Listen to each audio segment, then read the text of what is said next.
Hey guys, how are you doing? And in this episode, we are going to see the list of iOS 16 hidden features that are coming to your iPhone when Apple releases it officially by the end of September. Apple have rolled out the first developer beta version and it is filled with plenty of bugs. So I personally won't recommend you to install it in your primary device. If you have a secondary compatible iPhone, then you may install and experience the features that we are going to discuss right now. At the WWDC, they have showed us several features that are going to come. And here is the first one that they haven't mentioned on the stage. When you open Phone app and Contacts section, when you navigate to the Contacts section, here you will be seeing the duplicates contacts automatically being found, and it will be highlighted so that you can either delete or modify according to your needs. So this is kind of an interesting feature, and you don't have to install any third-party application to do that anymore once iOS 16 comes out. The second important feature is now you can use the haptic feedback in your keyboard.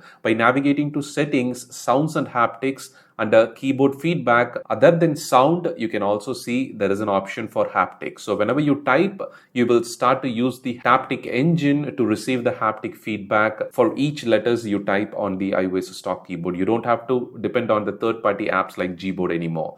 The third interesting hidden feature is when you navigate to your Wi-Fi networks, you can easily manage the Wi-Fi networks that you normally connect to in iOS 16. Also, now you can see the password of the connected Wi-Fi network. This they haven't demonstrated at the stage when the features were revealed. This is kind of a useful and interesting feature. If any friends come around to your home or office, now you can easily, find the password and you can share it with them via text message or through WhatsApp or any other communication if they have Android or Windows. The next important and a very useful hidden feature is under the Shortcuts app, now there is a separate section called App Shortcuts. Whenever you install an app, many people don't use Shortcuts app regularly. So Apple is kind of making some interesting changes to the Shortcuts app where, under the Shortcuts section, all shortcuts, my shortcuts, and under the folders, you can see the app shortcuts. So whatever the app you install, if the developer of that application, have some shortcuts that you can use with their application, they can make it available under the Shortcuts application app shortcuts itself. Here, as an example, the Voice Memo, one of the stock application within the iOS, you can see the two simple shortcuts. You can enable and use it whenever you want. You can, summon Siri and trigger this shortcut easily and execute one or several functions, at the same time. So this will definitely be game changing, and I believe that this will help, more iPhone users and the iPad users to start using the shortcuts to get the best out of their device in terms of productivity, save time, and simply install the shortcuts right away from this app shortcuts section. Do share your thoughts on this in the comment section also, whether you will find it useful and you will start to use the shortcuts or not.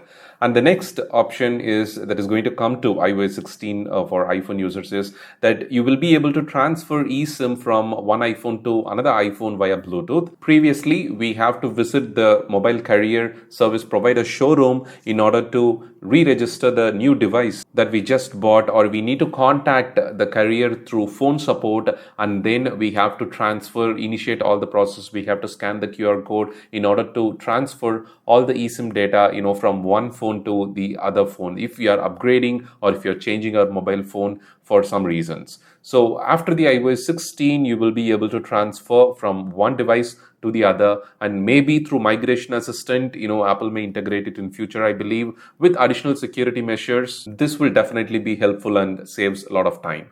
The next important feature is charging on hold alert. Whenever you charge, if the iPhone gets overheat, you will immediately receive an alert on your notification page that charging is on hold, and we cannot force the device to charge because it is kind of overheating and it could damage the battery and the phone physically. So it will simply display the notification charging on hold. Charging will resume when iPhone returns to normal temperature. So based on the temperature that it senses inside, once it's cooled down, then automatically it starts to charge further. This feature is kind of, there previously, but there was no notifications displayed. So many users were, confused why the charging is not happening and it is stuck at certain percentage. So letting us know will definitely be useful. And the final important feature is Quick Note comes to iPhone. It is a feature that is, very useful in iPad and Mac computer. You can quickly pull the Quick Note feature to write something, to make a, to take a note and save it in your notes application. So instead of, simply pulling it from the corner of your device, here you have to access the Quick Note function from the share sheet. If you're browsing a web from any other application, wherever you can trigger the share sheet, now you can access the, under the system menu options, you will also see add quick note. So when you tap on it, it will immediately create a new quick note, but you can of course control these settings, whether it has to be new or it has to be returned in the existing last note under settings notes section. So let me know which is your favorite feature or features that you're expecting in the iOS 16. Thank you so much for watching and your patience. If you find this video useful, don't forget to share it with your friends and followers at Twitter and Facebook. Thank you and have a wonderful day.